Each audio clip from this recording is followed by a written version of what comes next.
Fala galera do Zascope, tudo bem com vocês? Arthur Marques por aqui para mais uma sexta-feira. A gente está junto no nosso Discipulando como Jesus, esse quadro que tem o intuito de falar desse assunto tão importante, que é um fundamento da igreja, que é o discipulado, e nós aqui do Zascope somos apaixonados. Hoje eu tenho a honra de receber uma pessoa que eu admiro, que me inspira muito, que está aqui comigo, você já viu aí no título do vídeo, né? Davi Cardoso. E aí, mano? E aí, Davi? Feliz de estar aqui com vocês. Pô, cara, que alegria receber você aqui. Ainda mais falando de algo tão significativo pra mim. Eu tô animado pra ver o que vai rolar. Bom demais. Cara, a ideia desse quadro aqui é isso, é a gente conversar mesmo a respeito desse assunto. E eu já quero começar nossa conversa aqui fazendo essa primeira pergunta que eu faço para todo mundo que vem aqui, que é o que é discipulado, como você enxerga isso, né? E principalmente como vocês enxergam isso na igreja também, né? Sim.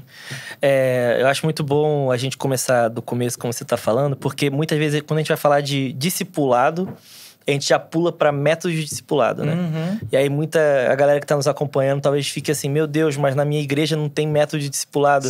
O que eu faço? Eu vou para uma igreja que tem método de discipulado? E, de fato, métodos nos ajudam, mas métodos de discipulado não necessariamente significam discipulado, né? Exato. Então, eu gosto muito de pensar, o Mark Dever vai falar isso no livretinho chamado Discipulado, do Nine Marks. Eu não sei se a galera, se você já leu. Eu já li. É muito bom, não sei se a galera conhece.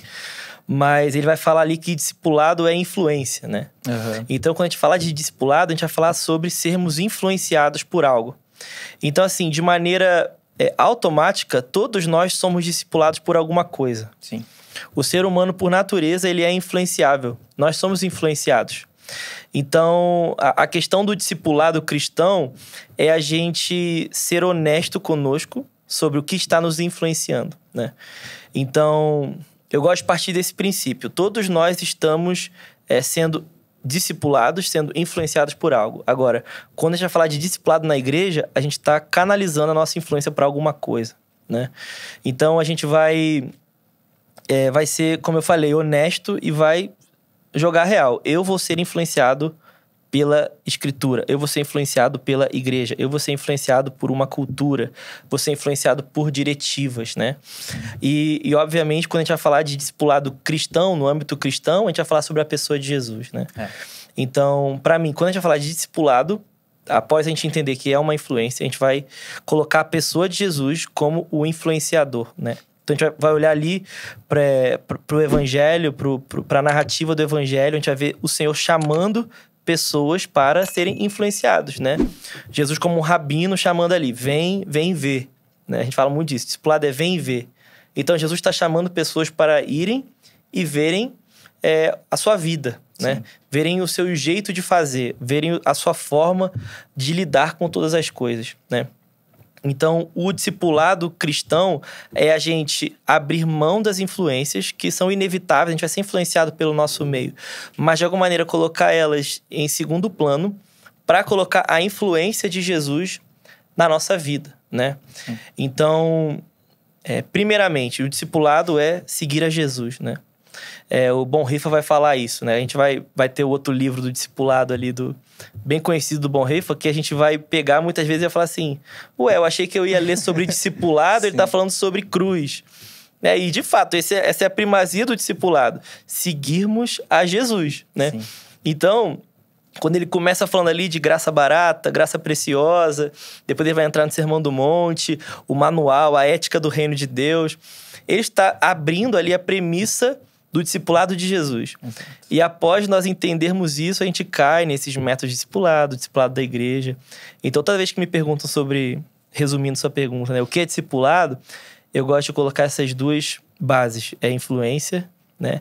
E após a gente entender que de maneira automática seremos influenciados, nós canalizamos isso, nós olhamos para a pessoa de Jesus. Eu acho que com essas duas bases a gente começa a desenrolar um pouquinho o que é discipulado na igreja, né? Muito legal, muito legal. Sempre quando acontece, né, desse exemplo cara, você gastou o alemão aí de um jeito que, né? Como que você fala? Bonhoeffer, eu não falo alemão. A gente tava até falando antes ali, a gente veio no carro, aí... Cara, não tem como falar de discipulado sem falar de Bonhoeffer, né? Ou de Bonhoeffer, ou... Enfim, tem gente que fala de diversas maneiras, né? Sim. Eu não sei eu se também não bom sei reforma. como que fala, não. Mas eu acho da hora, porque sempre quando surge esse assunto e esse livro é comentado, eu gosto muito da forma como Jonas depois veio no livro dele falando, Sim. né? Dessa primeiro ato e segundo ato, que é o discipulado. Que é o primeiro é o ato de ser um discípulo de Jesus e depois o ato de colaborar na formação de Cristo um do outro, né? Porque é isso, acaba acontecendo de quando a gente fala de discipulado na igreja, a galera já quer pular para os métodos, a galera já quer saber, tipo assim, como que nós vamos organizar isso aqui para fazer acontecer? E é por isso que tem tanta gente que não vive a cultura do discipulado, não sabe o que é discipulado e acaba muitas vezes ficando ferida, porque ela não tem a noção que primeiro é um discipulado com Jesus, primeiro é essa influência de Cristo na nossa vida, né? Sim, e você falou uma coisa muito importante, Arthur. A gente nunca vai conseguir discipular quem não tem como uma revelação, uma premissa, o discipulado de Jesus, né? Sim. Eu não consigo influenciar, pelo menos não nos ensinos de Jesus, quem não se entregou a Jesus, né? Eu vou evangelizar essa pessoa, eu vou servir essa pessoa, eu vou andar de acordo com uma ética do reino de Deus, eu vou ser um servo, eu vou amar, mas eu não vou conseguir discipular essa pessoa, né? De maneira prática, eu não posso falar para um jovem parar de transar com a sua namorada se ele não entender que as escrituras são base para ele, Exato. né? Porque isso vai soar para ele apenas como um manual, né? Ele tá querendo me proibir, eu sou livre. A lei me permite, eu sou livre, eu posso fazer o que eu quiser. Então, o que esse cara, esse pastor, ele tá tentando me aprisionar? Ele tá tentando me colocar num cabresto? Então, a gente precisa partir desse ponto. Quando alguém se entrega ao Senhor, tem as escrituras como valores absolutos, seguem os ensinos do Senhor, a gente consegue ser um auxiliador, né? Que a gente entra no livro do Jonas, né? Que você tá falando do curso discipulado, que inclusive é muito bom. Muito bom, né? Muito prático também. Porque se as pessoas se entregam ao Senhor, a gente pode ser cooperador nisso tudo, né? Exato. E você falou do alemão, no alemão, o Jonas fala disso, tem duas palavras inclusive, diferentes, né? Tem uma palavra para falar do discipulado como um seguidor de Jesus. Sim. E de pessoas que auxiliam pessoas a seguirem a Jesus, né?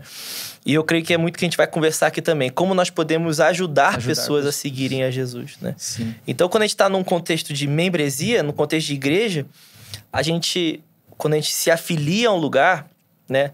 É muito importante para a gente ter discipulado também, é a membresia. Ainda mais no contexto brasileiro, que a gente entra nas igrejas por gosto, a gente entra nas igrejas porque eu gostei do louvor, eu gostei da palavra. Isso tudo é muito bom, mas isso por si só não te sustenta como um membro, né?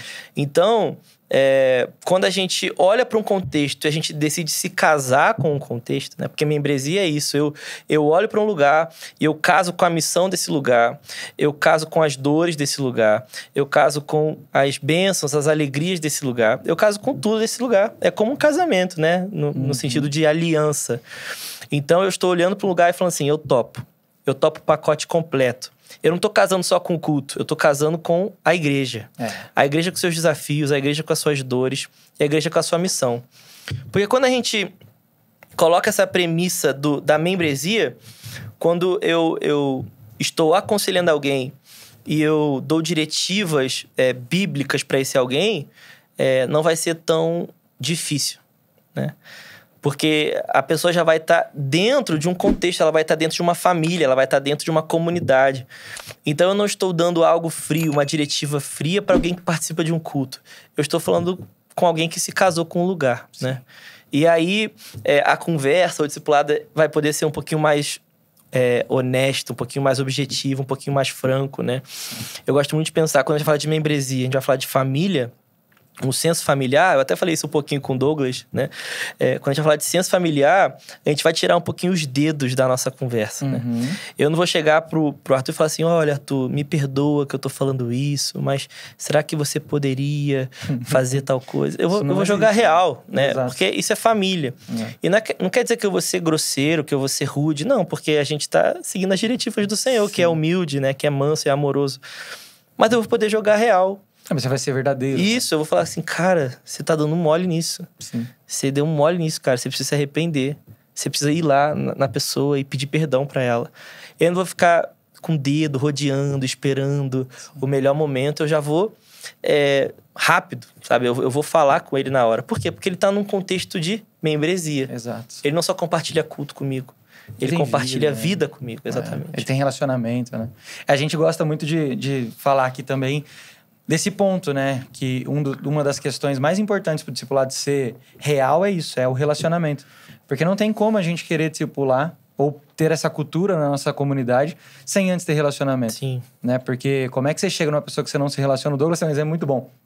Aí fala assim, eu vou convidar o Davi, que nunca foi na minha casa, pra ele ir lá na minha casa. Aí eu chamo, o Davi prepara uma mesa maravilhosa, aquela toalha nova, branca, acabei de comprar e tal. E aí o Davi vai e derruba café na toalha branca, que eu acabei de comprar. Aí a primeira vez que o Davi tá na minha casa, eu vou lá e dou uma bronca havaiana na bunda do Davi. Entendeu? O Davi volta na minha casa?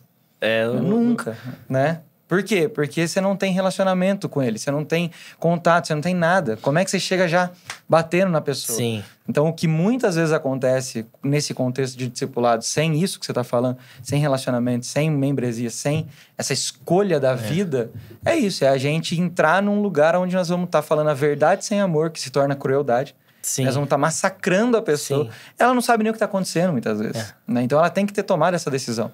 Ela tem que ter, fazer parte, né, dessa família da fé aí para poder... E isso é jogar as pessoas num método, né? Exato. E eu não sou contra método. Lá na Igreja One, eu reforço muito que os métodos, eles são para nos servir. Então, eles são bons servos, né? Sim.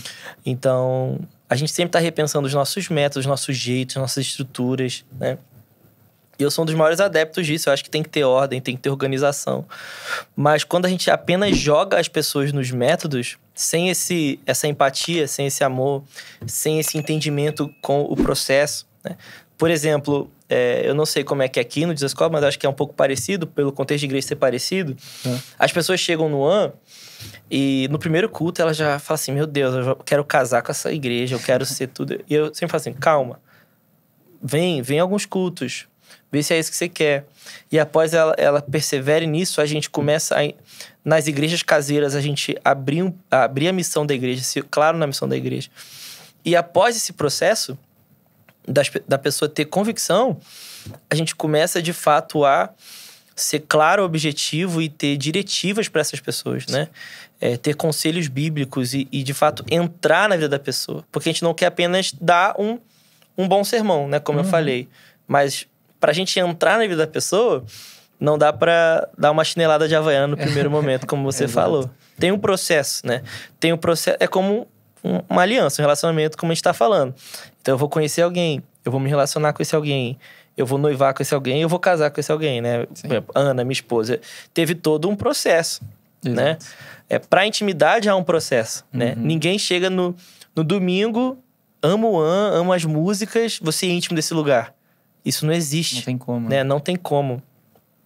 Então, para a intimidade, há um processo, né?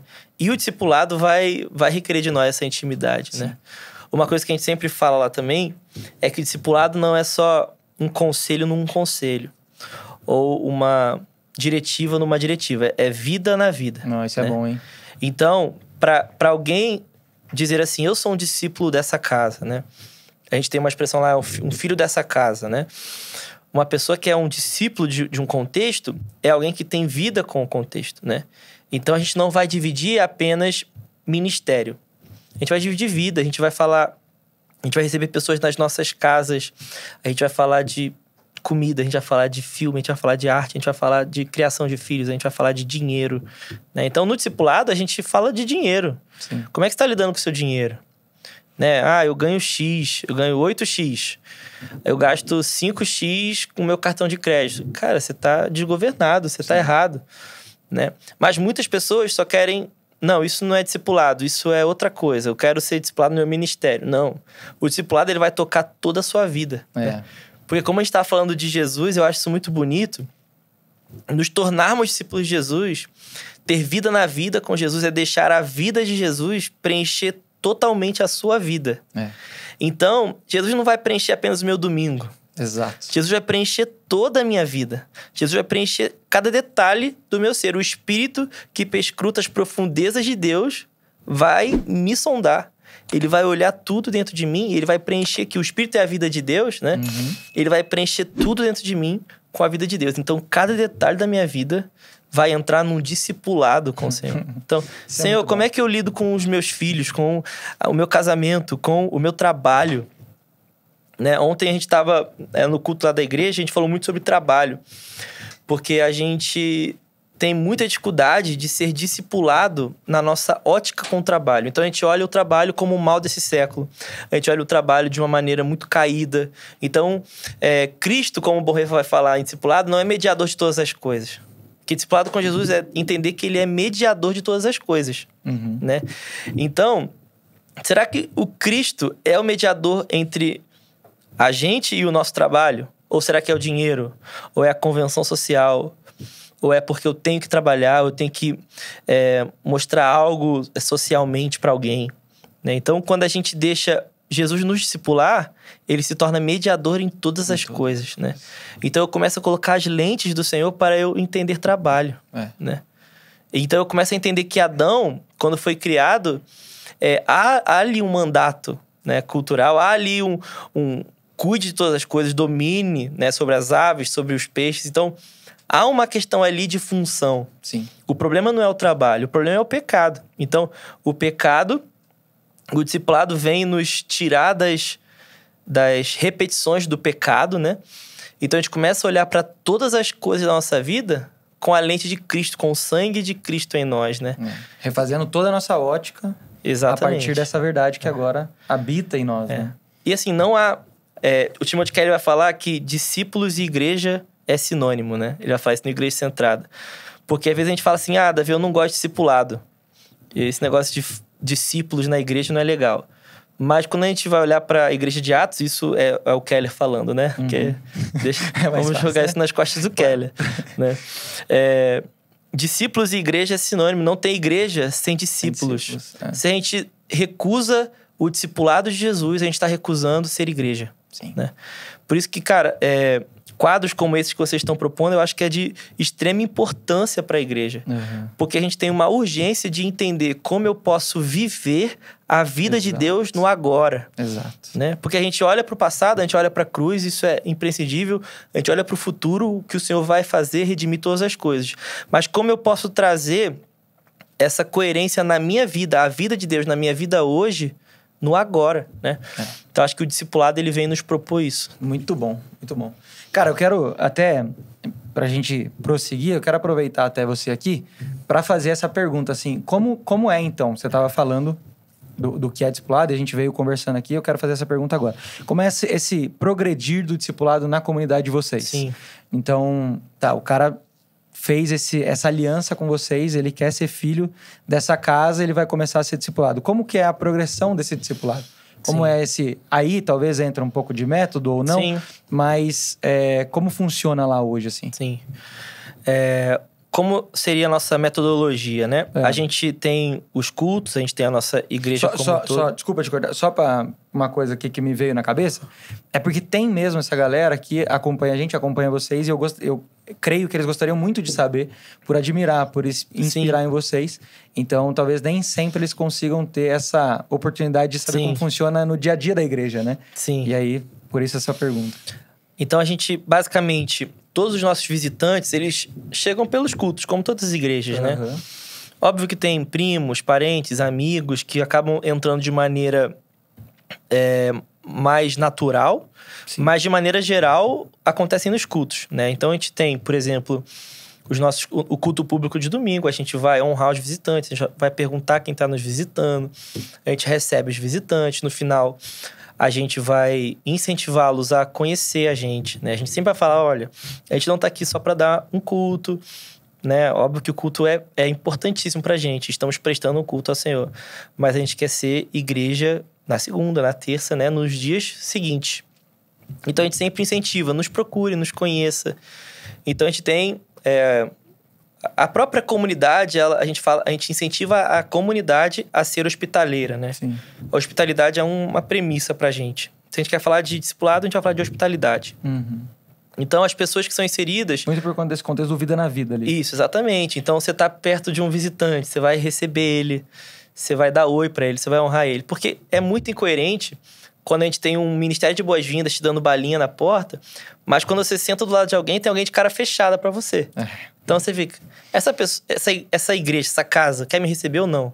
Entendi. Então não adianta você ter um ministério muito legal se a igreja não está em volta. Compra a ideia. Então nem tira a bolsa pra você sentar, né? Você tem que pedir licença. Não, a pessoa vai tirar, senta aqui do meu lado, como é que é seu nome? Então o boas-vindas já começa na hospitalidade geral da igreja, né? Interessante. Então a gente vai incentivar os visitantes a nos conhecerem e tudo mais. E a partir desses relacionamentos orgânicos da igreja, que não necessariamente é alguém que está procurando uma igreja, às vezes é alguém que está de passagem, ainda mais no contexto de São Paulo, às vezes alguém está a trabalho, né? Não, eu sou da comunidade lá, sei lá, de Recife. Sim. Tô aqui a trabalho. Então manda um abraço lá pra galera. Então a hospitalidade não é só para ganhar membro, é obra da igreja. Isso faz parte da vida da igreja. É quem a igreja é. Quem né? a igreja é, exatamente. A gente fala tanto de hospedar a presença, né? Igrejas que hospedam a presença do Senhor. Então, queremos começar com aqueles que a gente vê, né? Como a gente pode falar que ama um Deus que não vê, se não consegue amar quem a gente forte vê, né? Então, isso a gente fala pra igreja. Queremos ser uma igreja que hospeda a presença, então vamos aprender a hospedar os nossos visitantes. Então, eles são inseridos, a gente recebe eles, alguns realmente estão procurando uma igreja. Então, a gente começa a inserir eles nas igrejas caseiras, né? Então, as igrejas caseiras é o nosso lugar mais íntimo, um lugar onde a gente tem o nosso encontro ali com 15 pessoas. Algumas extrapola 20, né? Outras... A gente fala que o ideal é até 12, mas tem igreja que tem 30 pessoas, 40 pessoas. Isso não é saudável, mas... Enfim, a gente também não vai abrindo só por abrir, né? Sim. Então, basicamente, a gente vai inserindo essas pessoas no contexto de casa, né? E no contexto de casa, a gente vai entendendo o discipulado, né? Então, o líder... que a gente chama de 242, né? Que são as igrejas caseiras. O líder do 242, ele vai começar a discipular essa pessoa, né? Ou a líder, né? Quando é um casal, o casal vai começar a discipular essa pessoa. Então, a gente tem essa estrutura caseira. Entendi. A casa faz muito sentido pro One. Então, a gente não vai discipular as pessoas na igreja, no salão, né? A gente vai discipular as pessoas em casa. A gente chama elas para nossas casas. Legal. E a partir das casas, a gente começa a entender. Então, homem discipula homem, mulher discipula mulher, casal discipula casal, né? Então, a gente vai entendendo essas questões. Nós temos estruturas de cuidado que a gente chama de rede de discipulado, né? É uma questão que a gente está até repensando com as igrejas caseiras, como lidar com as igrejas caseiras e as redes de discipulado. É algo que a gente está até repensando como igreja, orando sobre. Isso já está há uns anos. Uns anos não, uns meses já. A gente pensando nisso.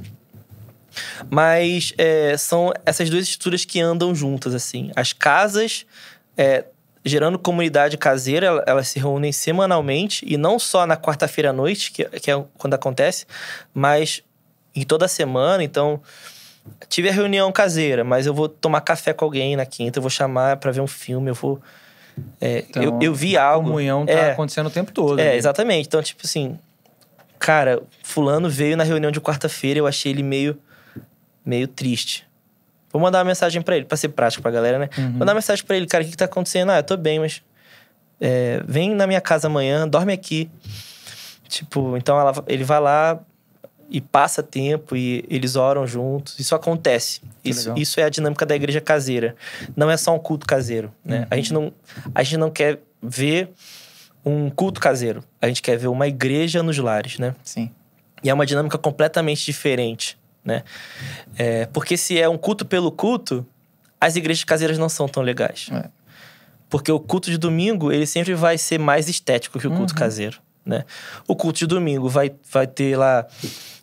um líder de louvor com banda, vai ter as luzes, o som, né? a luz. O pregador, ele costuma ser, né, o pastor da igreja ou um líder que prega muito legal, muito bem.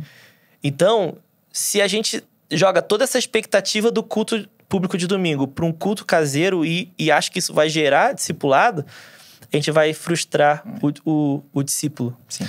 Porque ele sempre vai falar assim, isso não é tão legal quanto o culto geral, né?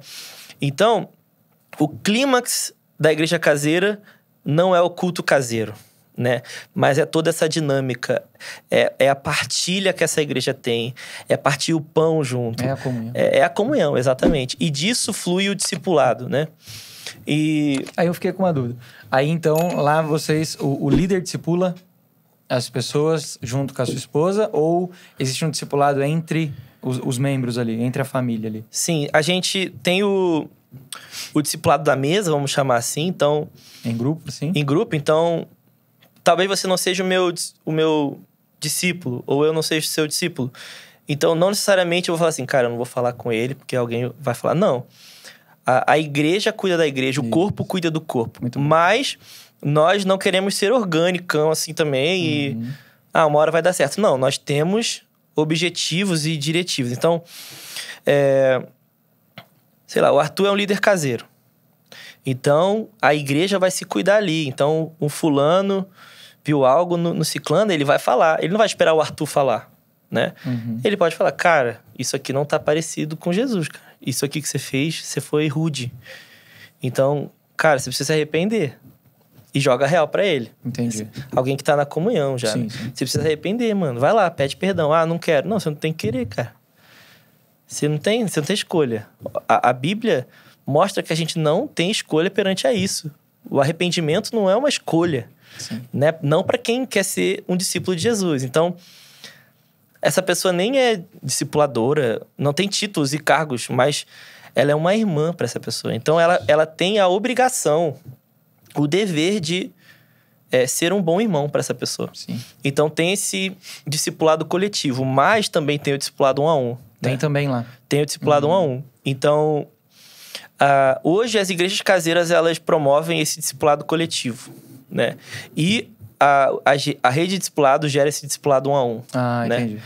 Então hoje, como funcionamos no ano, não necessariamente o meu discípulo está na minha igreja caseira, né? Ele está ao redor de São Paulo, nas diversas igrejas caseiras que a gente tem. E ele tem a obrigação de ouvir essa igreja caseira, né? E ser nutrido por essa mesa, ser nutrido por essa casa. E é muito interessante que as pessoas perguntam muito assim, mas isso não dá conflito? Né? E se tiverem duas diretivas, né? Então, a casa deu uma diretiva, o líder da rede, né, como a gente está falando aqui, deu outra diretiva. A gente vê que hoje a gente não tem tanto esse problema, né? Óbvio que pode acontecer, mas aí as pessoas se conversam. Entendi. Né? O que muitas vezes acontece... são pessoas quererem ouvir várias diretivas e escolherem a que mais convém. Entendi. Mas a gente sempre... ensina muito a igreja para isso não acontecer. Então, quando a gente começa a sacar que alguém está fugindo do discipulado, né? A gente fala, cara, mas você não já conversou com fulano? Entendi. O que o fulano te falou? Ah, o fulano falou que, por exemplo, não é para eu fazer isso, que normalmente é uma negativa, né? Então, o que você está me perguntando? Se ele falou, não. Né? É como uma família, né? Um filho vai pro pai... Posso jogar bola? Não. Vou lá na mãe pra ver o que ela fala, né? Aí então, a mãe fala, o que seu pai falou? Exatamente. Caiu a casa. Então, é uma dinâmica parecida, né? Porque a gente precisa confiar uns nos outros. Então, Sim. tipo assim, eu sou um líder caseiro. Tem alguém aqui que está sendo acompanhado por um outro alguém que não necessariamente está na minha casa, né? Está no meu contexto. Cara, se ele deu uma diretiva, eu vou confiar nele, sabe? A gente precisa ter confiança nas lideranças, né? Sim. Eu não posso ficar botando em xeque a liderança de alguém. Mas, obviamente, se eu ver que é algo que não tá legal, não tá no padrão bíblico, porque os discipuladores, eles erram, Sim. né? Eu posso ir lá nesse alguém e falar assim, cara, você falou tal coisa pro fulano, mas ele tá passando por isso e isso. Talvez a gente possa repensar. Então, a gente precisa deixar o ego de lado e jogar real. Puxa vida, eu acho que realmente, cara, vou trocar uma ideia com ele. Vou falar com ele que eu conversei com você, né? E a gente chegou nesse consenso, Sim. né? Cara, muito bom. Porque a gente, como líderes, né? Falando da perspectiva do líder, a gente precisa ser honesto com a igreja que a gente não é perfeito, né? Deixar claro isso, né? E o discipulado de Jesus vem nos tirar todo esse peso, né? Então, como líder da igreja One São Paulo, por exemplo, eu preciso ser honesto com a igreja. Tipo assim, cara, isso aqui, esse caminho que a gente apontou, acho que a gente vai ter que ir um pouquinho para cá, né? E a igreja precisa entender que o líder dela não é perfeito. Sim. O líder vai errar. E a gente precisa ser honesto e pedir perdão, sabe? Cara, eu te falei isso, mas eu repensei, eu acho que não vai ser legal mesmo não. Pode fazer isso e isso que você tinha se proposto, né?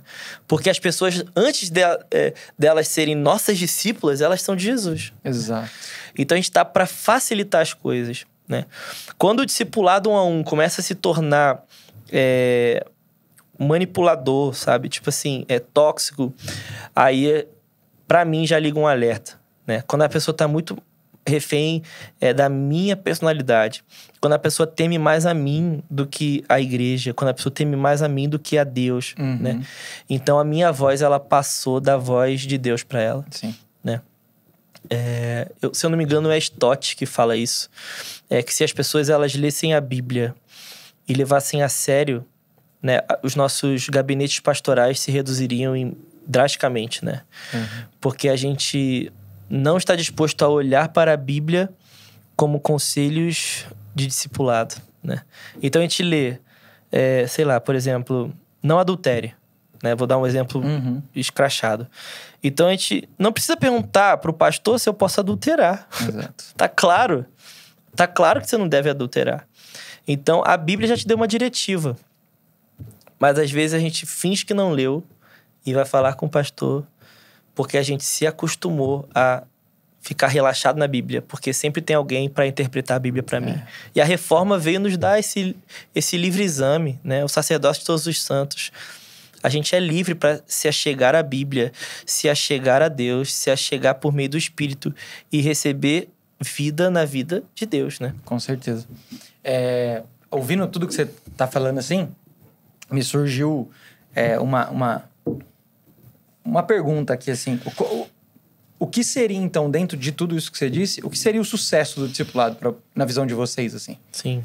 Porque você explicou como funciona, esse caminho e tal. O que seria, então, pois esse discipulado deu certo? O que é o sucesso do discipulado lá, assim, na visão de vocês?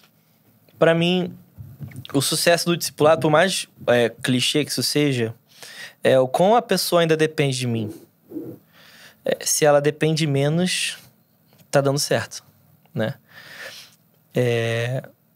Porque é como um filho, né? A gente falou de filhos. O filho, no início, a gente precisa ensinar ele cada coisa. Ele não sabe andar, ele não sabe falar. A gente tem que ter paciência, né? Sim. Não adianta falar pra um neném, falar assim, meu Deus, você já tá 6 meses comigo, você não sabe falar. Não, você vai ter que ter paciência. Depois de anos, ele vai começar a vocalizar. Depois, ele vai começar a construir frase. Depois, ele vai conseguir construir sentença. Então, é um processo. E um pai, ele sempre vai valorizar esse processo, né? Sim. O filho falou papá. Tipo assim, cara, é uma frase... Acabou a vida. É tão simples, mas o pai vai... Coisa do mundo. Parece que o filho entregou um TCC, sabe? Uma dissertação de mestrado. Ele só falou uma palavra tão simples. Mas o pai, ele sabe valorizar esse processo, né? Então, eu acho que o discipulado é meio assim. A gente tem que ter paciência com as pessoas. Nem todo mundo vai aprender em uma semana. Não dá pra colocar a nossa régua nas pessoas. Mas comigo foi... Na minha época não era assim. Cara, não é assim. Cada um é cada um, né? Comigo não foi essa moleza, né? Então, o líder ama falar que com ele foi muito pior. E, tipo assim, jogar esse peso pras pessoas é... Desnecessário. Então, pra mim, o sucesso é essa paciência, essa perseverança. E a cada estação, a pessoa se torna menos dependente. Então, o discipulado não é sobre depender de alguém.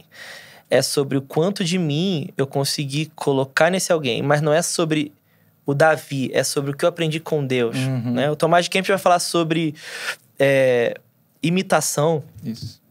E eu acho isso vai medindo o sucesso do discipulado. O quanto eu imitei a Cristo e o quanto eu consegui passar para essa pessoa, e eu vejo ela imitando não apenas a mim, mas a Cristo. Sim.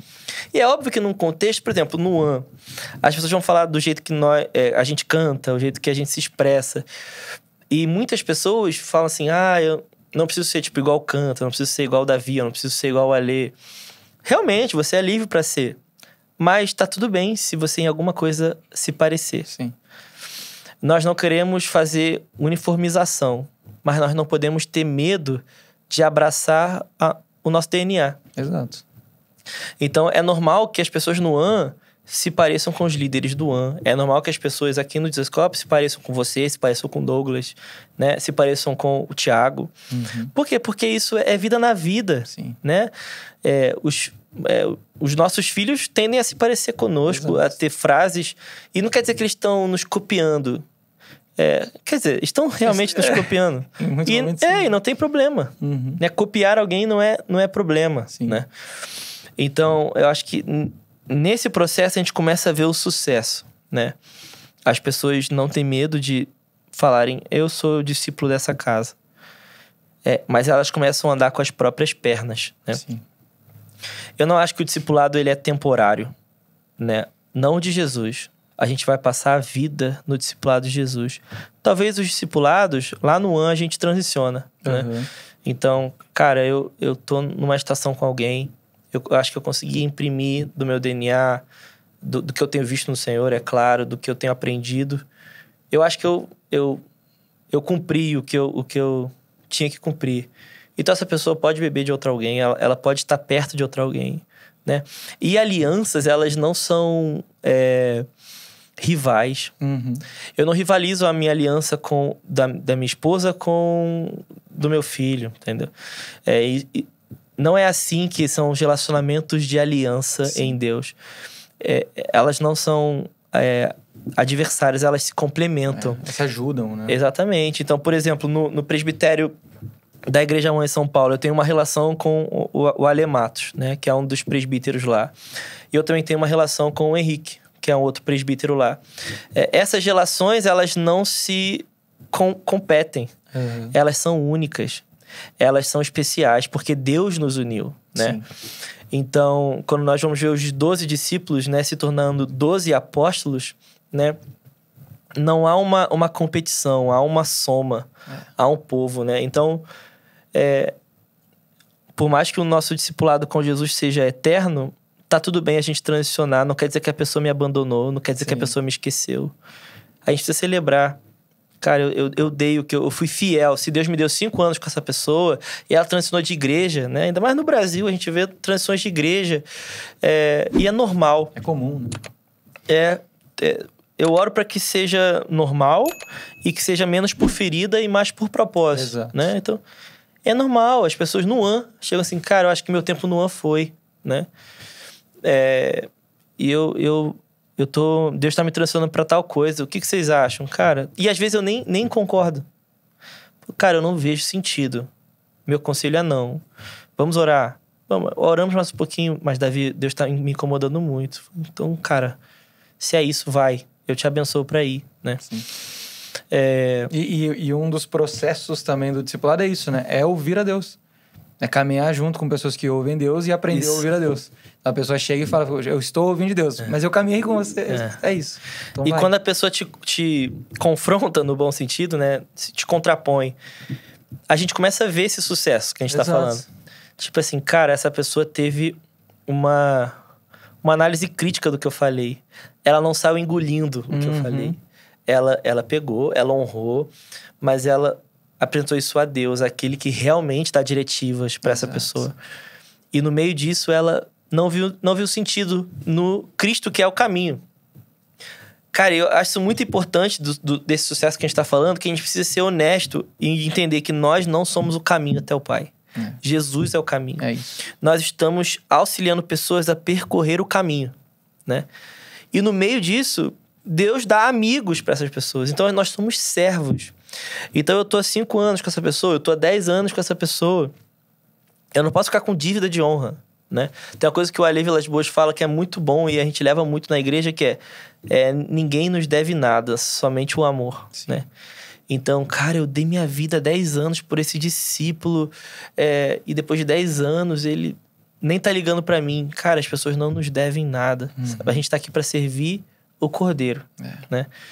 Ainda mais, cara, esse negócio chamado igreja, se a gente ficar nessas dívidas, a gente vai adoecer. Muito. Né? Se a gente ficar assim, mas fulano não me honra como deveria, fulano não me tem como deveria.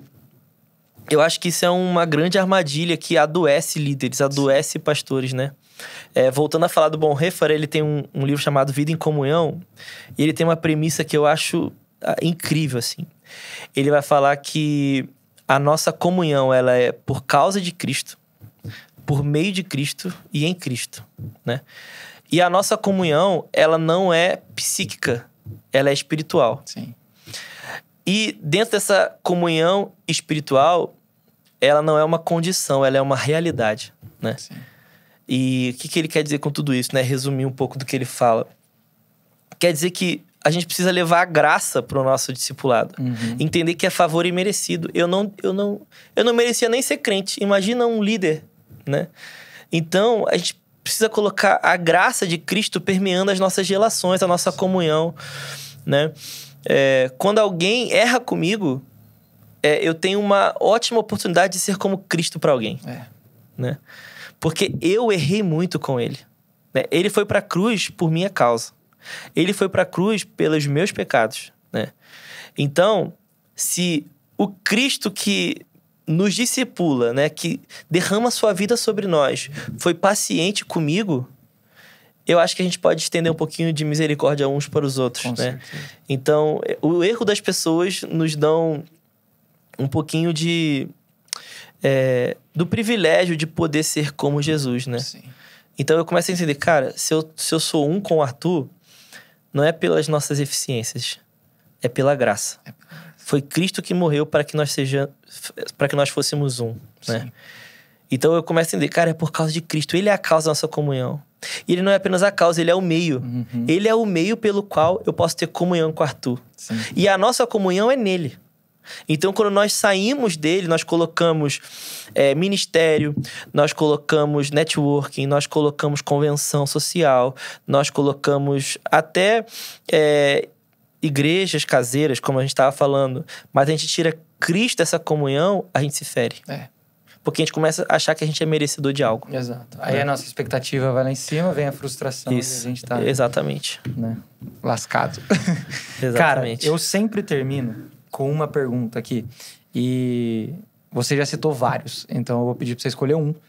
E qual é o livro sobre esse assunto que você acha que todo mundo tem que ler? Sobre discipulado. Ai, que difícil. Você já citou alguns aqui, a galera já pode ter visto, mas escolhe um. Você fala, cara, esse é o mais importante. Ai, que difícil. Eu citei o do curso discipulado, Jonas, né? O do Bonhoeffer. O do Bonhoeffer discipulado. Falei do Vida em Comunhão. Você falou do discipulado do Mark Dever. Isso. Cara, eu diria Discipulado para a Glória de Deus, do Kevin Van Hooser. É um livro que me marcou muito, assim.